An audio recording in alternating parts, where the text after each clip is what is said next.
오늘은 그리스도를 본받아 이제 19번째 시간입니다. 부제는 평화와 허비의 원칙이라는 제목으로 말씀을 증거하겠습니다.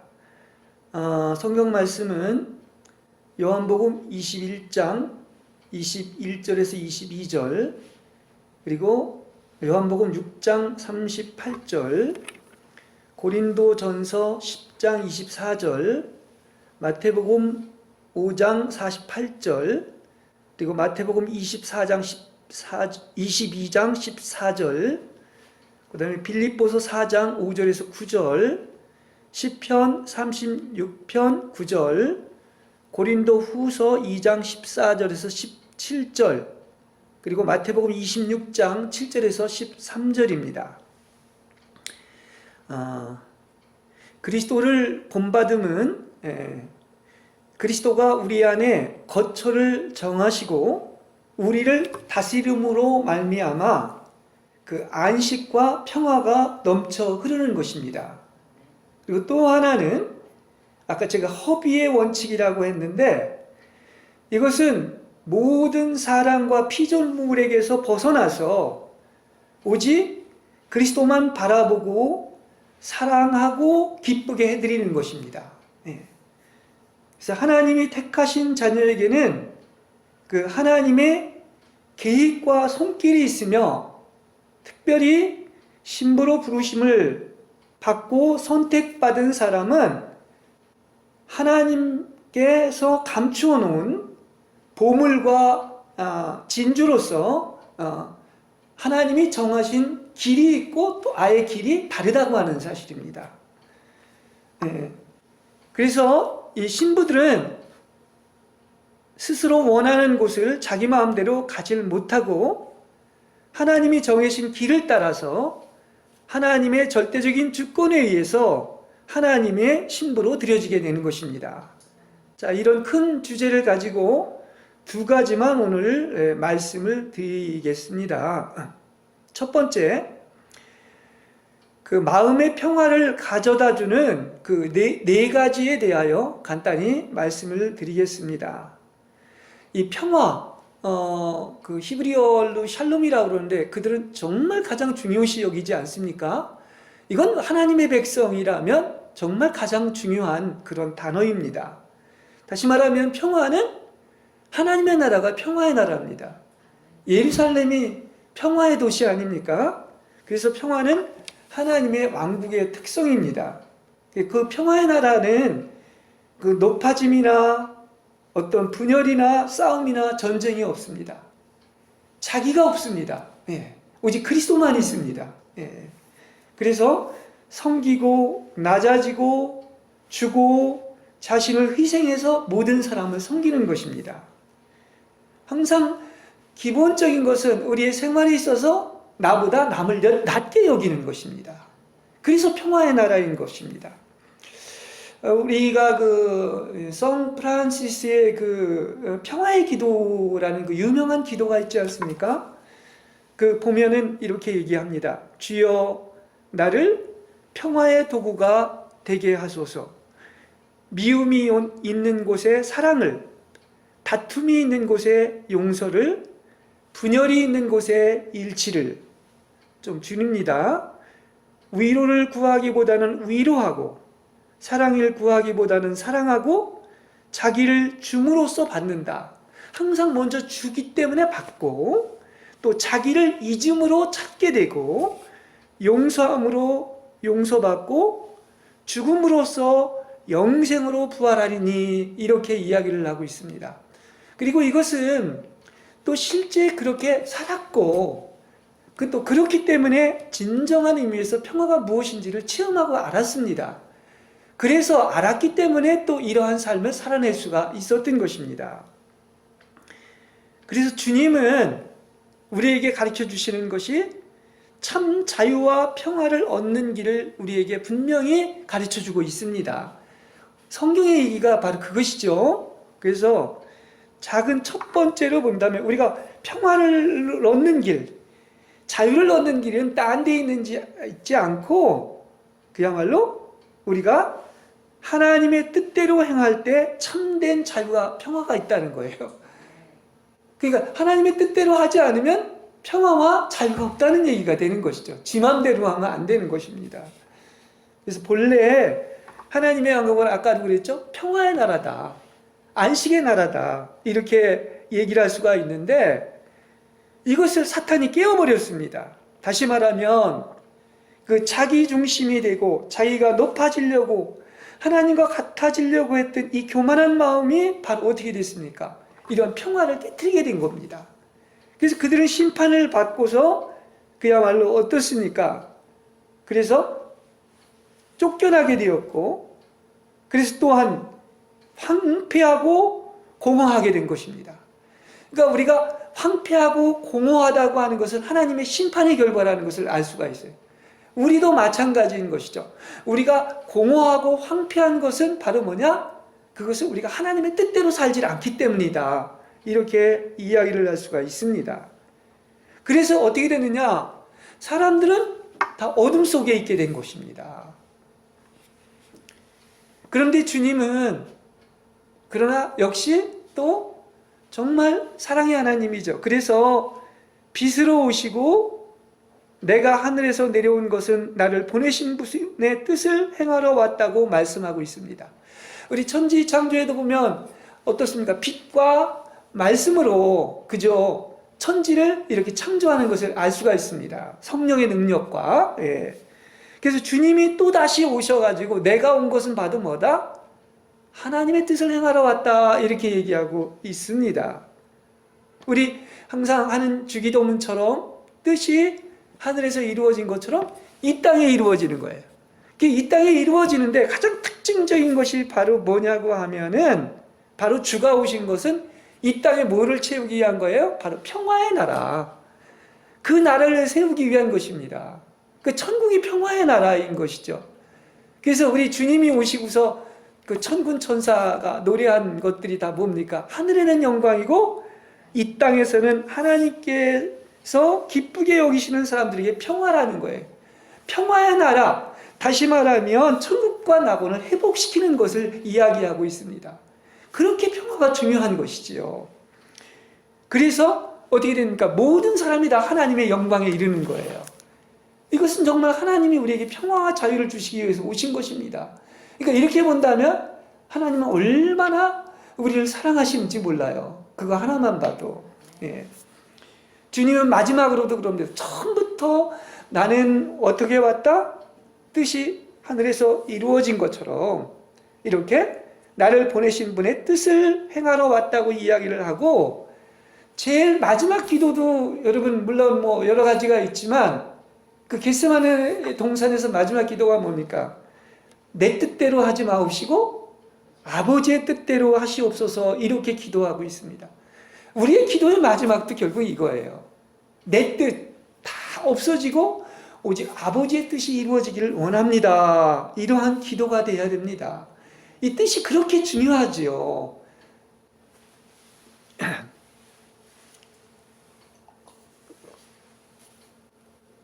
우리는 내 자신의 뜻이 아닌 아버지의 뜻을 행하도록 이렇게 언제나 이것만을 기억하시고 모든 일에 있어서 나의 뜻을 하나님의 뜻에 맞춘다는 점에서 그것이 바로 100% 수동적인 상태가 된다는 거예요. 그러니까 온전히 100% 수동적이라고 하는 것은 나의 뜻은 완전히 없어졌다는 얘기입니다. 오직 하나님의 뭐죠? 뜻대로만 순종한다는 얘기예요. 뿐만 아니라 화평케 하기 위하여 이제 어떻습니까? 그 뜻이 이루어지려면 하나님의 뜻대로 살아야 되고 또 나아가서 그 뜻을 이루기 위해서는 화평해야 됩니다. 그러니까 화평하려면 하나님과도 화평하지만 이웃과 화평해야 되지 않겠습니까? 그래서 우리는 화평케 하기 위하여 생각을 낮추어 자기보다 남을 낮게 여기란 말입니다. 이게 그리스도 예수의 마음인 거예요. 이러려면 이웃을 사랑하는 것인데 다른 사람의 장점도 기이 여기고 다른 사람의 뜻을 행하도록 노력하시기 바랍니다. 내 뜻대로 하는 게 아니죠. 오직 하나님의 뜻을 이루려면 다른 사람의 장점을 기이 여기고 나보다 낮게 여기고 다른 이의 뜻을 행하도록 노력해야 됩니다. 애써야 됩니다. 거기에는 왜냐하면 내 뜻이 없고 오직 하나님의 뜻과 이웃 사랑만이 존재하기 때문인 겁니다. 그래서 고린도전서 10장 24절에서는 누구든지 자신의 유익을 구하지 말고 다른 사람의 유익을 구하십시오 이렇게 얘기하고 있습니다. 어떻게 보면 간단한 얘기지만 그렇죠? 항상 나의 유익을 구하지 말고 다른 이웃의 유익을 구하라. 이거 얼마나 사실 그 깊은 얘기입니까? 그걸 알 수가 있습니다. 그래서 이렇게 본다면 우린 나의 이익을 구하지 않고 다른 사람의 유익을 구하기 위해서는 항상 내가 많이 가지면 안 돼요. 많이 갖기보다는 적게 가지기를 다른 사람보다 힘써야 됩니다. 그렇죠? 이게요, 다 문제가 어디서 생기느냐, 이게 평화가 왜 깨지느냐고 하면 늘 이 싸우는 이유는 다 자기애 때문에 그런 거예요. 자기가 살아서 그런 거예요. 자기 중심 때문이라는 것을 알 수가 있습니다. 우리가 이 파쇄되지 않는 그 핵심이 바로 뭐냐고 하면 다 그 속으로 들어가면 자기 중심이 돼버린 거예요. 자기애가 있는 것입니다. 근데 성경은 뭐라 그러느냐, 이 평화의 나라를 이루기 위해서는 절대 높은 자리에 앉지 말라. 그리고 항상 낮은 자리를 찾고 모든 사람보다 낮아지도록 가서 끝까지 끝자리에 앉으라고 얘기하고 있어요. 이게 주님이 오셔서 그 본을 실제로 보여주시고 정말 하나님의 뜻대로 살려면 우리도 그렇게 해야 되는 것이죠. 그러면 하나님께서 높여주실 줄로 믿습니다. 이 말이 겸손이지만 이 겸손이라고 하는 것이 정말 어떻습니까? 내가 없어질 때 겸손한 것이거든요. 자, 내 주장이나 내가 원하는 대로 하는 게 아닙니다. 아버지 뜻대로만 하는 것이죠.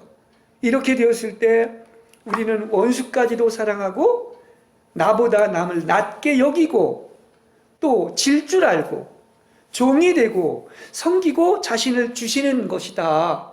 이렇게 얘기하고 있어요. 그리고 주님 실제 그렇게 사셨습니다. 내가 온 것은 어떻습니까? 그야말로 섬기고 주인이 아닙니다. 지배하고 다스리고 내가 원하는 대로 하는 것이 아니라 섬기는 것이다. 끝자리에 앉는 것이다. 그리고 심지어는 희생물로 내 몸을 다 남을 위해서, 모든 사람을 위해서 내어주는 것이다. 이렇게 얘기하고 있는 것이죠.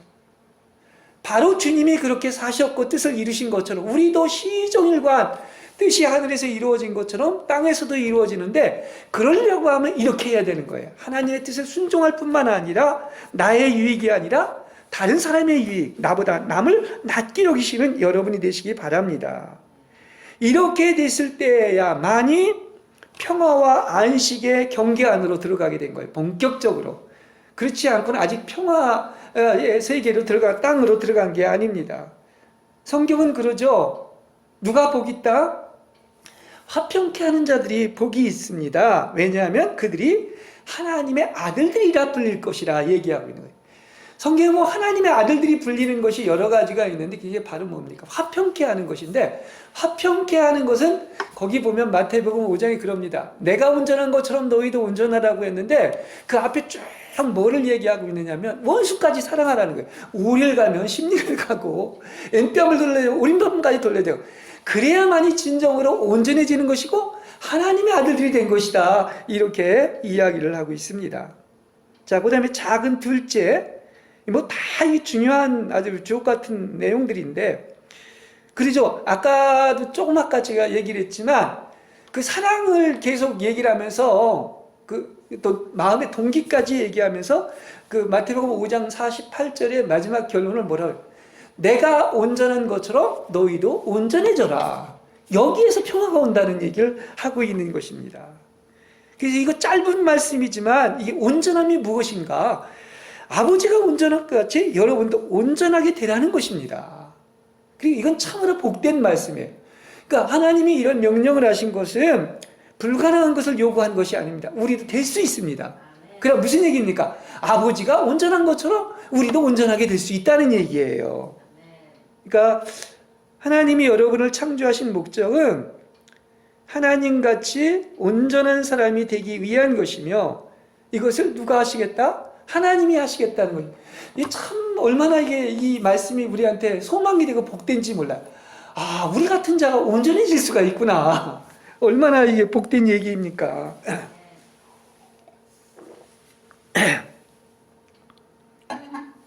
그래서 거긴 비결이 있는 것입니다. 여기 뭐 포도나무와 가지가 있는 것처럼 어떻습니까?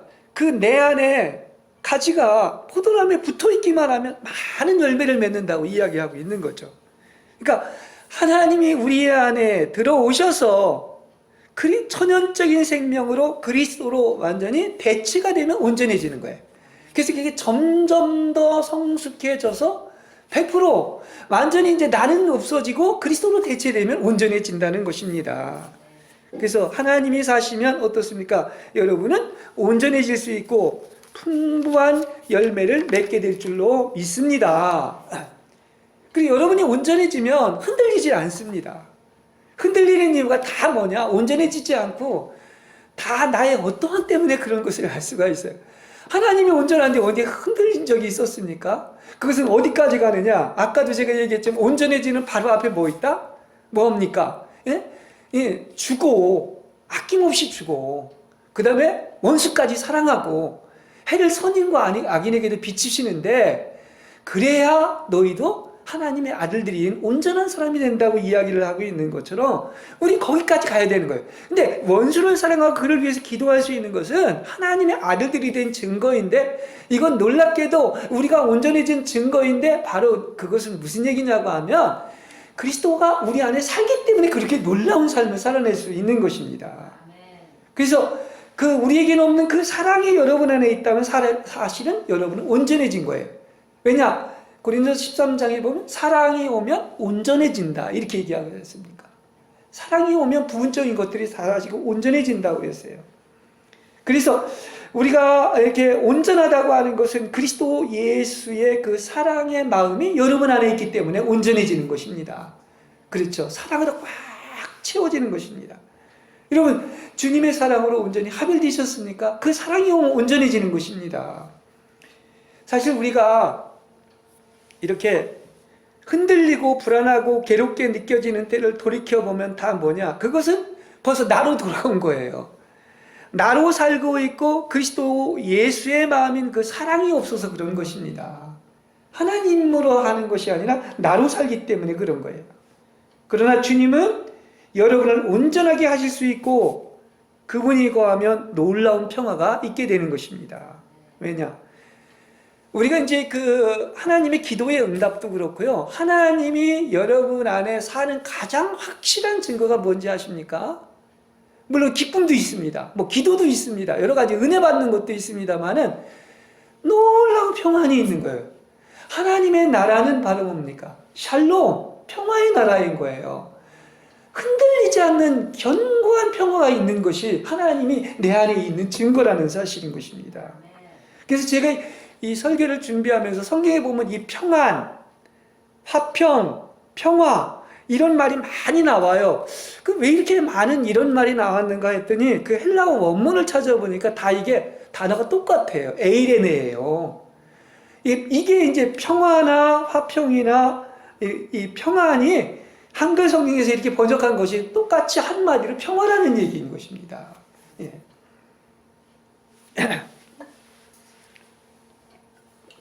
그 다음에 작은 셋째, 우리가 이 악한 생각들 때문에 평화가 없는 겁니다. 그래서 악한 생각들을 물리치는 기도를 하시기 바랍니다. 우리 안에 온갖 헛된 생각들과 큰 두려움이 일어나서 우리의 영혼을 괴롭히고 있습니다. 그래서 마치 어떤 큰 파도에 흔들리는 배와 같다고 이렇게 얘기하고 있지 않습니까? 그럼 어떻게 내가 이런 악한 생각들의 해악을 받지 않고 물리칠 수가 있습니까?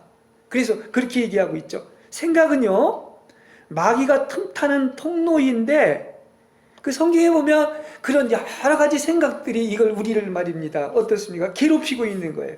그런 생각이 어떤 생각이냐면 마귀가 주입한 생각으로서 부패하고 타락한 생각, 쓸데없는 생각, 헛된 생각, 육신의 생각, 더럽혀진 생각, 부정적이고 염세적인 생각, 그리고 이 염려와 두려움 등은 모두 다 사실은 내가 이렇게 스스로 하는 것이 아니라 사실은 어둠의 세력이 주입한 그 생각을 하고 있다는 사실이에요. 그 생각 하나를 이거 잘 알아야 됩니다. 그렇죠? 이 생각이 내가 그냥 스스로 하는 생각이 아니라 벌써 또 사탄이 나한테 이런 생각을 집어넣구나 하는 것을 알아야 돼요. 그래서 그걸 정반대로 빌립보서 4장에서도 뭐라고 얘기하느냐. 이 생각을 어떤 생각을 하느냐고 하면은 이 생각을 무엇이든지 참된 생각, 장중하고 의로우며 순수하며 사랑스러우며 평판이 좋으며 어떤 미덕과 칭찬이 있거든 이러한 것들만을 생각해라. 아까 두 가지 얘기를 하고 있죠. 마귀가 주입한 생각과 하나님이 주신 생각을 하라는 것을 얘기하고, 그게 육신의 생각과 영의 생각의 차이라고 이렇게 이야기를 하고 있습니다. 그래서 여러분 이런 생각을 하라는 거예요. 빌립보서 아까 4장 8절에서도 얘기한 것처럼. 로마서 12장 2절에도 그런 얘기를 하죠. 여러분의 생각이 새로워지고 변화되어 뭐를 생각하느냐? 하나님의 선한 뜻과 또한 하나님께서 기뻐하시는 뜻과 하나님의 온전하신 뜻이 무엇인지를 분별하도록 하십시오. 이렇게 얘기해요. 할렐루야. 그러니까 뭐만 생각하라는 거야? 하나님의 선한 뜻, 하나님의 기뻐하시는 뜻, 하나님의 온전한 뜻만 생각하는 여러분 되시길 바랍니다. 쓸데없는 생각할 필요가 없다는 얘기예요. 그것만 생각해도 시간이 바쁜데 말입니다.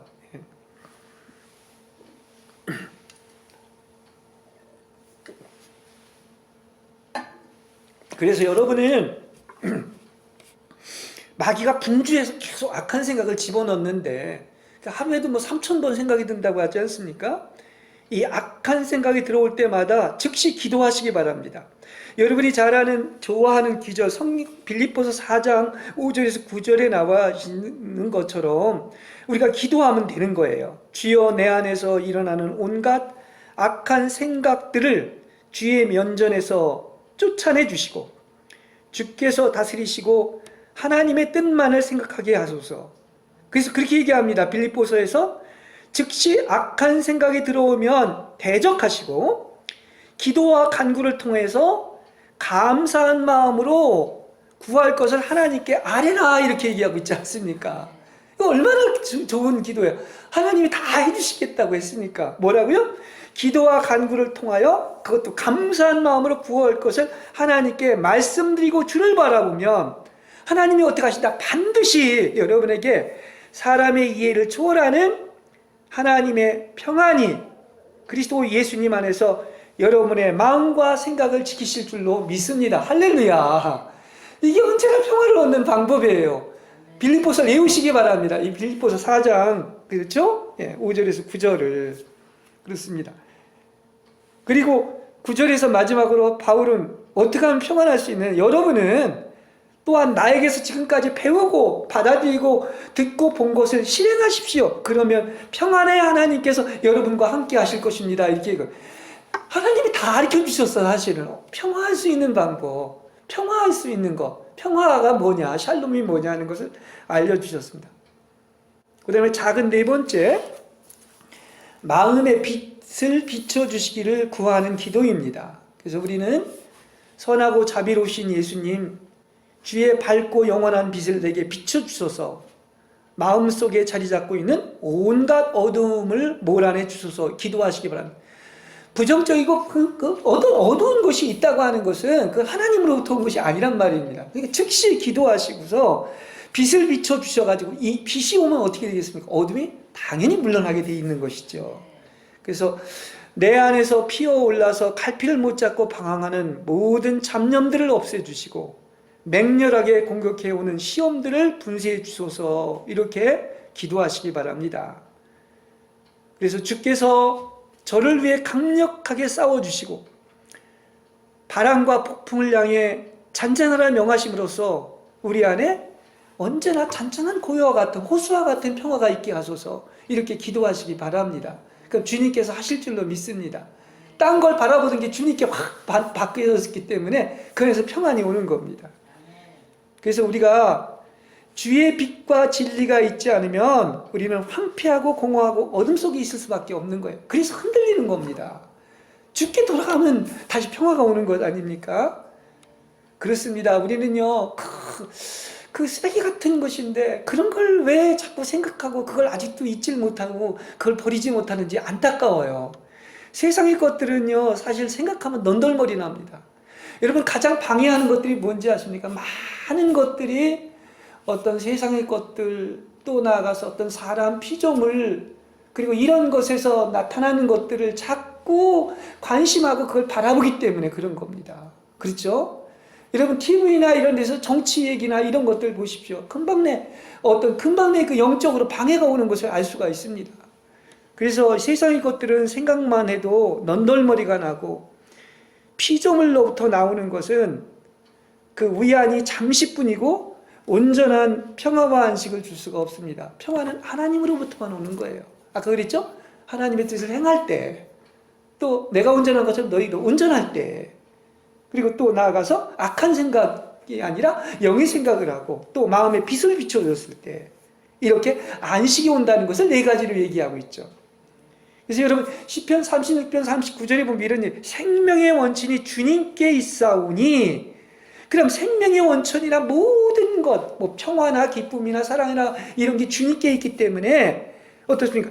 주님이 빛을 비춰주셔서 우리가 빛을 보게 될 때 우리의 혼은 진정으로 안식하게 될 줄로 믿습니다. 어디서 오는 거예요? 빛이 하늘에서 오지 않습니까? 네. 여러분 지난주에도 잠깐 얘기했지만 또다시 중요하기 때문에 얘기합니다. 아마 이 세상을 살면서 영혼의 안식을 얻기를 원하지 않는 사람은 없을 것입니다. 근데 많은 사람이 진정한 안식을 얻지 못해요. 예수를 믿어도, 수심절을 믿어도 그런 이 안타까운 현실입니다. 그렇죠? 근데 성경이 분명히 얘기합니다.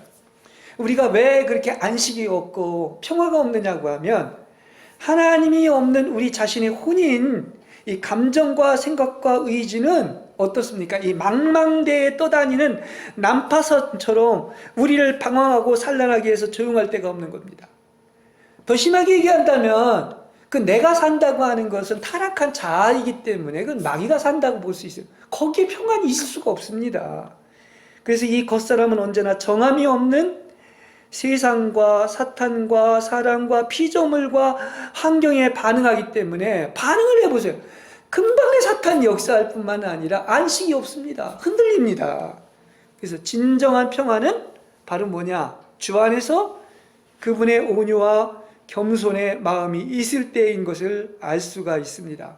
사실 자신이 죽으면, 자아가, 내가 매일 설교를 했지만은 어느 것도 나를 요동치게 할 수가, 다 요동치는 게 바로 뭡니까? 나의 겉사람인 자아가 외적인 환경에 반응하기 때문에 그런 거예요.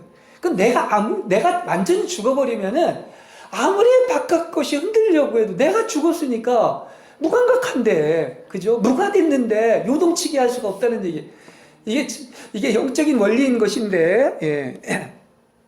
그래서 주님이 바로 그렇게 참참하게 고요한 평화 속에 있을 수 있었던 이유가 거기에 있는 것입니다. 그분은 굴욕과 멸시까지도 달게 받았고 순종하셨기 때문에 온갖 환난이나 공경, 박해, 굶주림, 헐벗음, 위험, 칼이 전혀 그분의 영을 건들 수가 없었단 말이에요. 이건 무슨 얘기냐?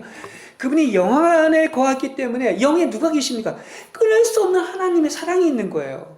그러니까 언제나 고요하고 평안한 것입니다. 그 무슨 얘기인지 아시겠죠? 예. 그 보십시오. 우리가 사실 그 바람과 폭풍을 하고 얘기를 했지만 그게 사탄이 맹렬히 공격하는 거예요. 영적으로. 그때 뭐라고 잠잠하라 그러지 않습니까? 근데 주님은 어떻습니까? 제자들은 막 아우성치고 있지만 바람과 풍랑 속에서 잠잠히 주무시고 있지 않습니까? 이건 그분이 어디에? 아버지 안에, 다시 말하면 그분의 사랑과 그런 안식 안에 있었기 때문에 어떤 누구도 영을 건들 수가 없는 겁니다. 그렇죠? 예. 바로 이것이 속사람인 영이 하나님하고만 반응하기 때문에 혼이 전혀 안에 영향을 미치지 못하는 거예요. 그죠? 속사람에게 영향을 영의 영까지 못 들어오는 겁니다. 그리고 영이 혼을 다스리고 몸을 통제하게 될 때 언제나 샬롬이라고 하는, 그죠? 하나님 안에서 언제나 평안하게 되는 것입니다. 이 원리를 분명히 안다면, 아, 이렇구나. 그럼 여러분 어떻습니까? 평안이 계속해서 언제나 안식 속에 있을 줄로 믿습니다. 평화의 나라에 있게 되는 비결을 분명히 알려드렸습니다. 근데 이것이 이론이 되질 않길 바랍니다. 이게 평안해질 수 있는 거예요. 수고하고 무거운 다 짐진 자들아 내게로 오라 그러지 않습니까? 그게 무슨 말입니까? 그야말로 그런 예수의 마음, 그 예수는 어떻습니까? 그분 안에 아버지가 계셨기 때문에 항상 평안했던 것처럼 이것이 비결인데 자꾸 딴 데서 바깥에서 눈에 보이는 것에서 사람에서 겉에서 찾기 때문에 안 되는 거예요. 이건 겉사람이 반응하는 것이다 얘기를 할 수 있습니다. 그러니까 여러분은 너무 바쁘고 슬퍼하고 번민하고 잡다한 생각을 할 필요가 없습니다. 뭡니까? 그리스도 안에서, 영 안에서 그리스도께만 반응하고 바라보는 여러분 되시길 바랍니다. 내 안에 그분이 있으면 다 나를 다스리니까, 자아도 다스리고 몸까지 다스리니까 평안해지는 것입니다. 그렇죠? 그래서 이렇게 좋으신 어머니의 품속과 같은 하나님 안에서 안식한다면 하나님이 다 하실 것이고 하나님이 내 안에서 모든 것을 할 수 있게 될 줄로 믿습니다. 그래야면 평안이 오는 것이죠. 모든 답이 또 이루어지는 것이고요. 네.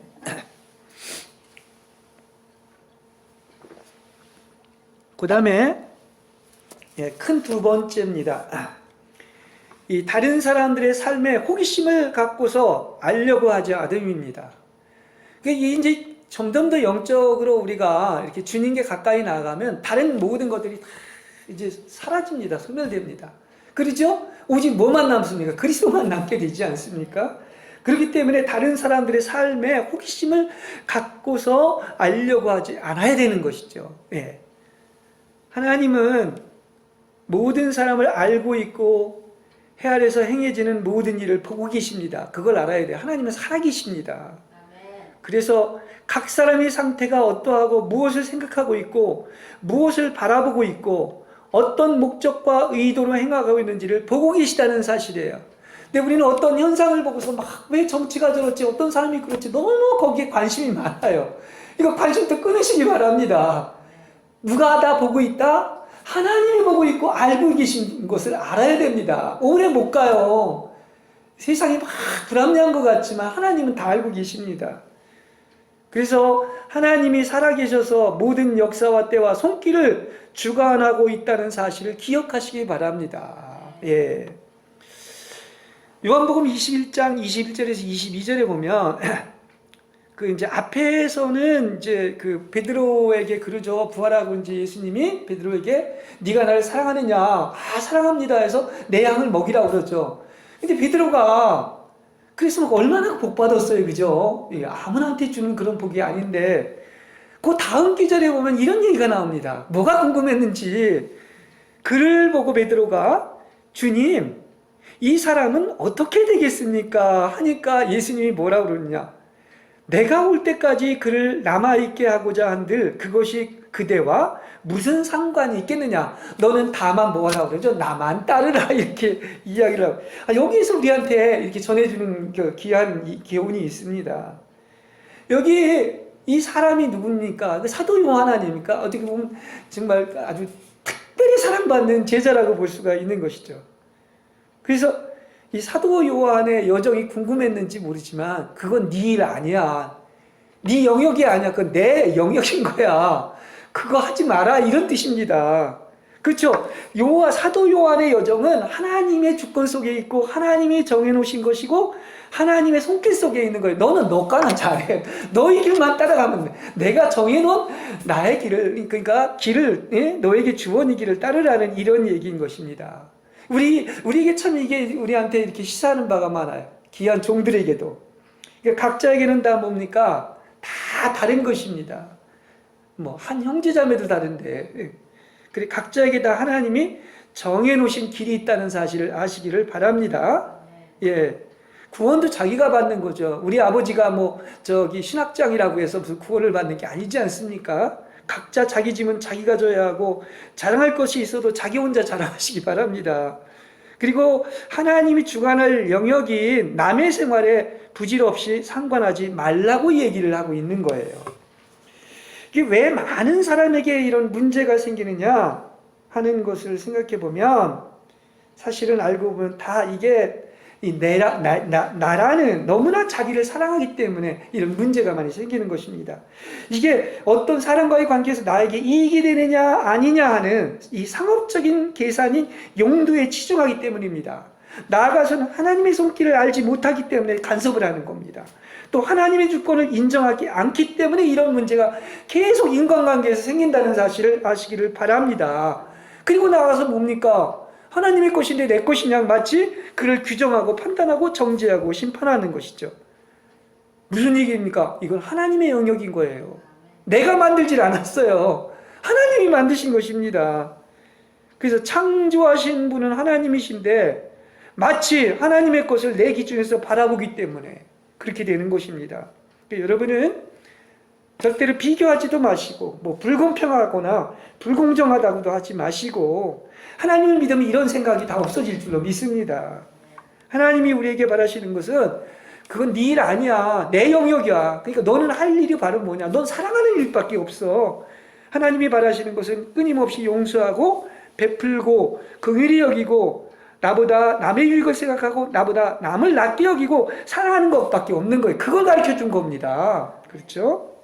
그래서 우리는 왜 사람은 미워하지 말라고 죄는 미워하되 이런 얘기를 한 것처럼 사탄은 단호히 대적해야 되겠지만은 다른 사람들의 삶에 호기심을 갖고서 알려고 하지 마십시오. 이게 쓸데없는 것입니다. 그래서 내가 쓸데없는 짓을 한다고 한 거예요.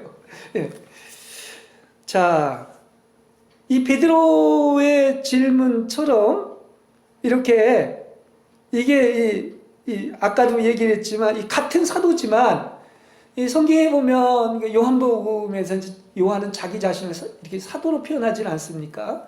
근데 이제 가장 사랑받은 사도 중에 하나가 이제 요한이었던 것을 알 수 있는데 자기한테 그렇게 너 사랑하느냐 해서 그런 축복을 되었으면 됐는데 요한이 궁금해서 이런 질문을 한 거예요. 그러니까 우리도 이런 어떤 생각을 해볼 수가 있습니다. 분명히 비교를 할 수가 있는 것이죠.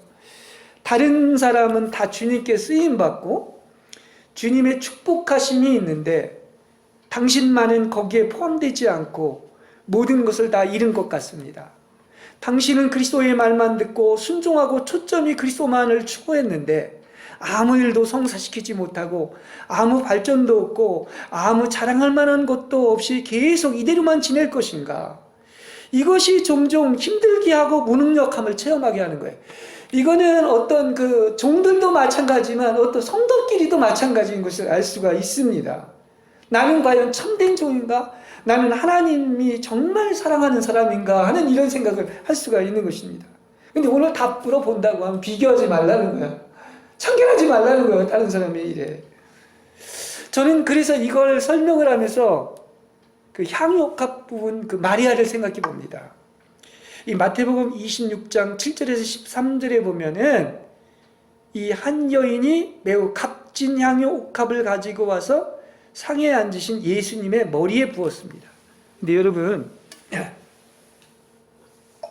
이게 언제냐면요 6월절 마지막 잔치를 앞두고서 이렇게 베다니에서 예수님의 죽음을 앞두고서 이런 일이 일어난 것을 알 수가 있습니다. 왜 제가 이런 얘기를 하느냐고 하면 그런데 제자들은 뭐라고 하느냐? 지금 나는 이제 죽으러 예루살렘에 벌써 입성하지 않았습니까? 그리고 왔다 갔다 하고 있는데도 불구하고 베다니에서 왔다 갔다 이렇게 하고 있는데 제자들은 이것을 보고 분개해서 왜 이렇게 허비를 했는가 이야기를 하고 있어요. 그래서 제가 아까 허비의 원칙이 뭐냐를 여러분한테 말씀드리려고 하는 거예요. 그러니까 그들은 뭐를 얘기하느냐, 가론주다는 말할 것도 없고 큰 돈을 쓸데없이 썼다 이렇게 허비했다고 얘기를 하고 제자들조차도 왜 이 향유를 많은 돈을 받고 팔아서 가난한 사람들에게 줘야 되는데 하면서 화를 냈다고 이렇게 얘기하고 있는 것입니다. 참 여러분 그때 예수님이 뭐라고 하느냐고 하면은 그 제자들한테 여러분은 왜 이 여인을 괴롭힙니까? 이 여인이 나에게 아름다운 일을 행했습니다. 이렇게 얘기하고 있는 거예요. 참 그렇습니다. 우리가 철딱선이 없다 하는 말을 많이 쓰는데 아니 예수님이 내일이면 모레면 돌아가시는데도 불구하고 제자들은 전혀 예수님의 마음을 못 만지는 거예요. 그렇죠? 그래서 예수님은 뭐라고 그럽니까? 이 여인이 나에게 가장 아름다운 일을 했다. 이렇게 얘기하고 있는 것입니다. 지금 제자들은 예수님의 마음을 알한 것도 없어요. 자기 기준에서 보고서 가난한 자를 줄 수 있다는 선행의 명목으로 어떡합니까? 그 여인을 막 책망을 하고 있지 않습니까? 이게 우리 인간인 거야. 제자들이 그랬다면 뭐 말할 것도 없지 않습니까? 이 말은 예수님의 장사를 위하여 미리 내 몸에 기름을 바른 가장 아름다운 일을 한 이 예수님과 여인과의 관계를 방해한 것입니다. 보십시오. 이런 상태에서 예수님의 마음을 진정 알고 그를 기쁘시게 드리고 가장 아름다운 일을 한 사람은 이 여인밖에 없는 거야. 무슨 얘기인지요? 그죠? 이걸 우리는 알아야 됩니다. 그러니까 우리가 중요한 것이 많은 사람들이 주님의 이름으로 많은 일을 합니다. 그리고 주님의 이름으로 되어지는 일들 중에 무엇이 중요하다는 것을 알아야 돼요. 사실 이거 또 얘기하기가 좀 그렇지만 많은 일들이 다 하나님을 위한다고 하지만 내가 원하는 일을 하는 거예요.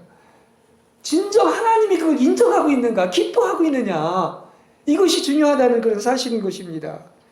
우리는 이걸 알아야 돼요. 그리스도입니까? 아니면 그 밖의 것들입니까? 이것밖에 없는 거예요. 그죠? 다시 말합니다. 가장 중요한 것은 나와 예수님의 관계에서 하나님이 인정하시고 기뻐하시고 가장 아름다운 일이 무엇입니까? 하는 것입니다. 그게 가장 좋은 또 목이라고 이렇게 얘기하고 있는 것이죠. 여러분은 주님을 위해서 다 버렸습니까? 나는 지위와 직책과 좋은 장래와 집이나 형제자매나 부모나 자녀나 논밭을 다 버렸습니까? 근데 나한테 이루어진 것도 하나도 없고 또한 나가서 아무 일도 성사되지 못하고 아무 발전도 없습니까? 괜찮습니다. 드렸으면 된 거예요. 그것으로 족한 것입니다. 하나님을 만족시키면 되는 것이죠. 뭘 내가 잘 되고 안 되고 무슨 업적을 따집니까? 그게 아니라는 것을 얘기해주고 있는 것입니다.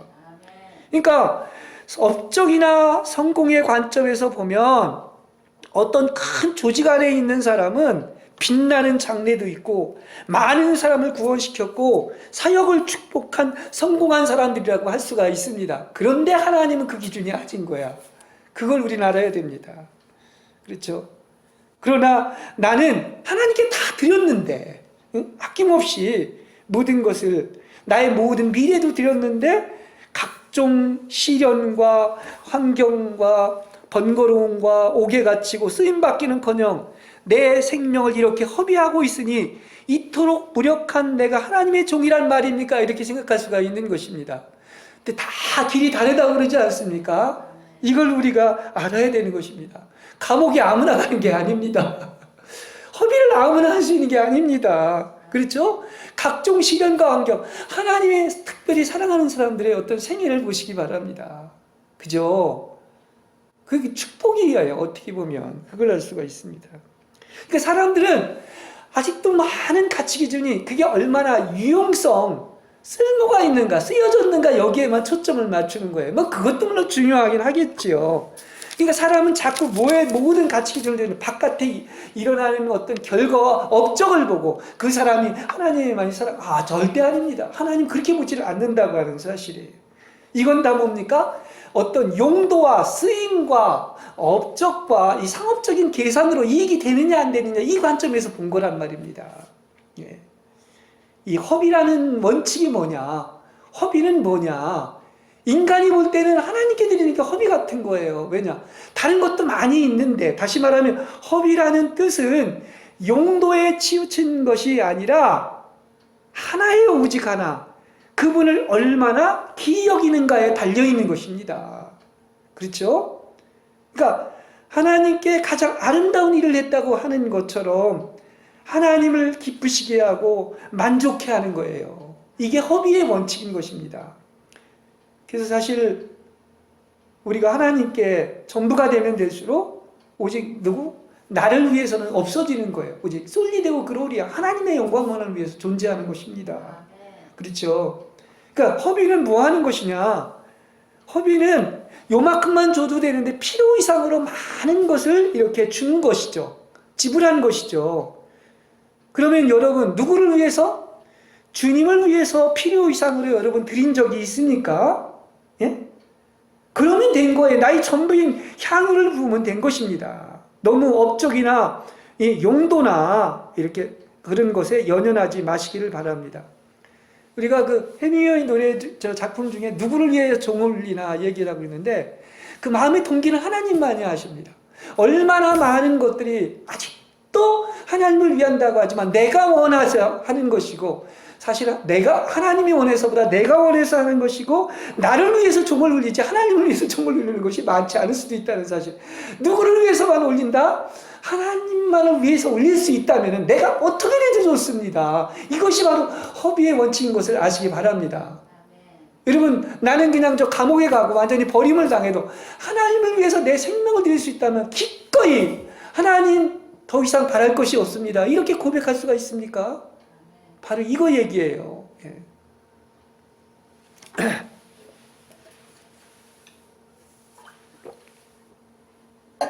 그래서 그 어떠한 일도 뭐 사랑이 없으면 아무것도 아니 뭐 방언을 하고 산홍들 만한 믿음이 있고 온갖 구제를 하고 불사로 몸을 내준다고 할지라도 아무것도 아니라고 한 것처럼 어떤 귀한 일도 바로 뭐냐 오직 주님 한 분 그분을 섬기는 것과는 비교할 수가 없는 거예요. 그렇습니다. 그래서 제가 그전에도 왜 설교에서 성전을 섬기는가 하나님 자신을 섬기는가 이렇게 얘기를 하고 있는데 이 일은 그들이 다 한 것 같아요. 성전을 섬기는 사람들이. 그렇지만 하나님이 원하는 것을 한 것이 아닙니다. 마리아는 이 가장 아름다운 일을 한 거예요. 주님 자신을 섬긴 거야. 주님을 만족시킨 거야. 지금 마지막에 되면 주님은 십자가에 못 박혀. 아무도 몰라. 아버지 말고는. 유일하게 마리아가 그 만족을 했던 거. 미리 장산. 이 미리 했기 때문에 이게 귀한 겁니다. 나중에 한 것이 아니라. 그래서 유일하게 여인 중에서 이 여인만이 미리 예수님의 죽음을 위해서 향을 군 거예요. 얼마나 아름다운 일인지 몰라. 그것을 알 수가 있어요. 그래서 우리가 만족을 나나 어떤 사람이나 일이나 업적이나 내가 성공하고 남한테 존경을 받는 데서 찾지를 않고 주님 안에서만 만족을 얻는 사람들을 만날 때 즉시 무언가를 만지게 된다는 거예요. 여러분, 뭐를 만지게 될까요? 어떤 사람을 보면 야, 저 사람 훌륭해. 수십만을 데리고 목회를 하고 많은 사람을 전도했고 영적으로도 성공했고 세계적으로도 훌륭한 부흥사고 이런 얘기를 들을 수가 있어요. 근데 그 사람의 일이나 업적이나 은사나 자랑이나 능력이 아니라 뭐를 만지는 것이냐고 하면 이것을 바로 고린도후서 2장 14절 15절에서 얘기하고 있는데 그리스도의 향기가 나는 사람이라는 거예요. 아까 그랬죠? 그 향유컵을 붓고 나니까 온 방 안에 그리스도 향기가 진동했다 이런 얘기를 하고 있는 거죠. 그래서 바울은 이렇게 얘기합니다. 하나님은 그리스도 안에서 항상 어디서나 누구를 통하여? 바로 우리를 통하여 그리스도를 아는 지식의 향기를 나타내십니다. 왜냐하면 우리가 하나님께 드려지는 그리스도의 향기이기 때문입니다. 그 향기가 진동하는 사람이 되는 거예요. 그 사람을 봤는데 업적이나 성공이나 저 사람은 훌륭한 사람이야, 똑똑한 사람이야, 성공한 사람이야 이것이 아니라 그리스도의 향기가 나는 사람이에요. 17절에서는 우리는 다른 사람처럼 우리 자신의 이익을 위해서 하나님의 말씀에 불순물을 섞지 않습니다. 우리는 순수하게 말한다고 해서 남한테 업적 인정받고 성공하고 이것이 아니라는 거예요. 오직 깨끗하게 순수하게 뭡니까? 나의 자신의 이익을 위해서가 아니라 바로 하나님의 영광을 위해서 하나님의 말씀에 불순물을 섞지 않는다는 것을 이야기하고 있습니다. 그렇습니다. 이런 사람은 정말 자가 죽고 영혼이 이렇게 분리되고 세상에 오염되지 않은 사람들입니다. 그게 불순물을 섞지 않는 거예요. 얼마나 많은 것들이 바로 어떻습니까? 섞여 있어요. 불순물이 섞여 있다는 말입니다. 그래서 우리는 그리스도 말고는 전혀 다른 것이 섞이지 않은 얼마나 순수함이 있어야 되는지 그냥 오직 주님의 말씀 하나 그리고 두렵고 떨리는 마음으로 그리스도만이 공급되고 이렇게 그리스도만이 영광받을 수 있다면 이것으로 족한 것입니다. 거기에 뭘 바랍니까? 뭘 대가를 바래요? 그렇지 않습니까?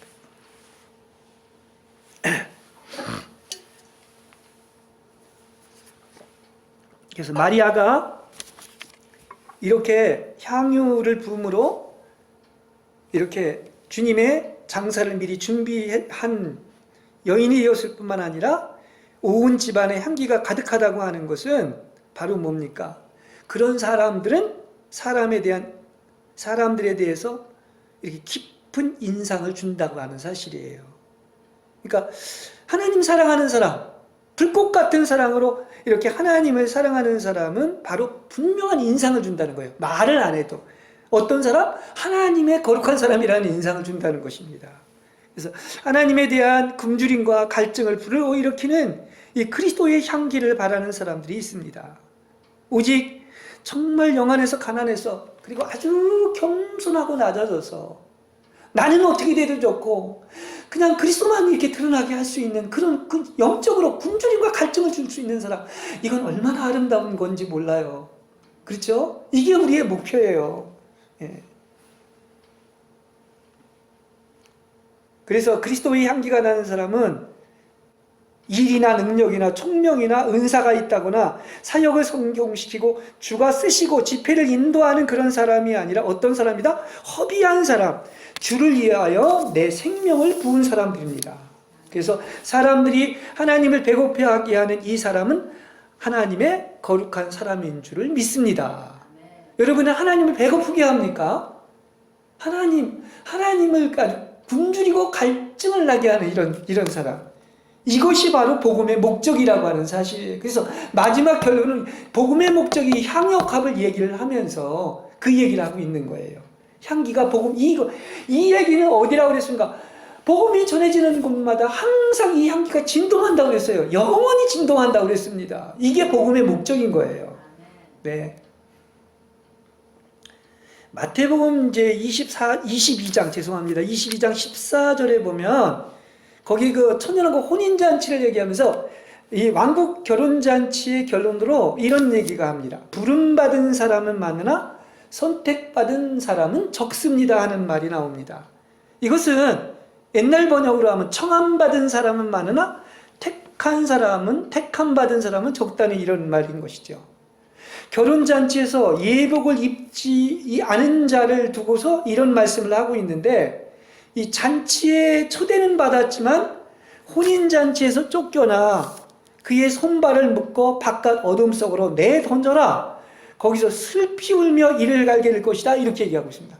근데 이게 성경에서 이제 성경은 모든 것이 다 이제 같이 연관이 되기 때문에 누가복음 14장 34절에서 35절을 보면 믿는 이들은 소금입니다. 근데 맛을 잃은 소금은 천국에도 지옥에도, 다시 말하면 땅에도 거름에도 쓸데없고 천국 밖에 내어버려진다고 이렇게 얘기를 하고 있습니다.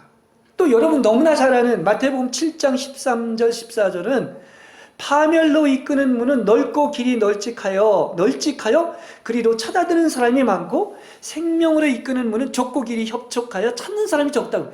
이 세 가지가 다 연결되는 거예요. 똑같은 얘기를 하고 있는 것입니다. 여러분 이 말은 믿고 구원받아서 주여 한 사람에 대한 것이 아니라 바로 뭡니까? 예복을 입어야 되고 맛을 잃지 않는 크리스찬이 되어야 되고 좁은 길을 가는 성도가 되어야 한다는 것을 얘기해주고 있는 것입니다. 우리 믿는 애들은 분명히 알아야 돼요. 모두 노정이 다르고 상이 다르다는 사실을 알 수가 있는 것입니다. 그렇습니다. 고린도전서 15장에 보면 해와 달과 별의 영광이 다르다고 그랬어요. 그죠? 그래서 뭐 해가 바로 달과 별이 우리를 얘기하는 거예요. 우리 믿는 이들을 얘기하지 않습니까? 그 요셉의 꿈에 보면. 그래서 우리는 각자가 영광이 다 다르고 길이 다릅니다. 사도의 영광이 다르고 순교자의 영광이 다릅니다. 우리는 어떤 것입니까? 물론 주여 한 사람도 구원을 얻지만은 정말 뛰어난 영광, 하나님의 영광에 이르는 사람들은 어떻습니까? 이렇게 몸이 부어진 만큼, 모든 것을 다 준 만큼, 잃은 만큼, 박탈당한 만큼 영광이 크게 되는 겁니다. 그리고 이것도 하나님이 정하신 것을 알 수가 있습니다. 여러분, 저는 이 본문 말씀을 이렇게 보면서 신부란 단어가 이렇게 다가옵니다.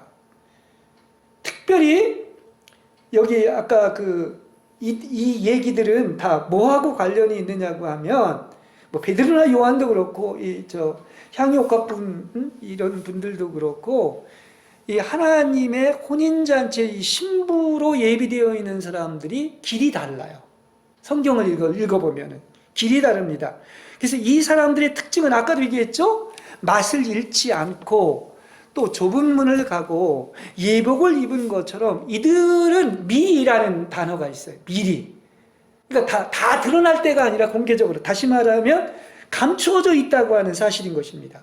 성경에 보면 물론 죽은 자들이, 순교자들이 휴거가 되지만은 이 땅에서는 제일 먼저 누가 휴거되느냐 하면 14만 4천 명입니다. 근데 이들은 하나님께만 드려지는 첫 열매이기 때문에 이렇게 하나님의 생명을 부은 첫 열매로서 감추어진 자들이라고 얘기를 할 수가 있습니다. 또 보물도 마찬가지인 거예요. 보물과 진주를 얘기를 하면서 보물이 땅에 감추어져 있습니다. 그것을 주님이 모든 걸 다 팔아서 핏값으로 사신 것을 이야기하고 있는 것입니다. 또 휴거도 마찬가지인 거예요. 대환난전의 휴거도 이렇게 비밀스럽게 감추어져 있어요. 그들만 휴거가 되는 것을 알 수가 있는 것입니다. 그렇죠? 그래서 우리는 이걸 알아야 됩니다. 겉에 드러나는 것으로 보질 마시기 바랍니다. 예수님이 남의 것 너무 이렇게 호기심을 갖고 너무 사람에게 이렇게 관심을 갖지 말라 이렇게 얘기한 것처럼 비교하지 말고 너는 다만 내가 너한테 정해준 길이 있어. 그리고 하나님은 다 이것을 창세 전에 알고 계시고 선택하셔서 그렇기 때문에 너는 다만 나를 따르라고 한 거예요. 그러니까 다른 사람과 비교하지 마시고 다르다고 해서 절대로 그것 때문에 울지 마시기 바랍니다. 우리가 비교하면 울게 될 수도 있어요. 나는 왜 이런가 할 수도 있습니다. 비교하지 말고 그것 때문에 울지 말라는 거예요. 더 귀할수록 감추어져 있습니다. 그걸 아시기 바랍니다. 오히려 예수님처럼 그렇게 굴욕을 당하고 죽기까지 순종하며 내 생명을 부을 수 있다면 더 큰 영광이 있다는 사실을 알 수가 있는 것입니다.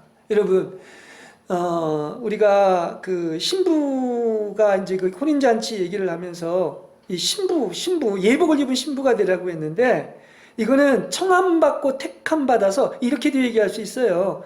이중 선택을 받은 감추어진 자들이라는 사실인 것입니다. 여러분, 바라기는 물론 그건 하나님만 아시지만 신부로 살기를 원합니다.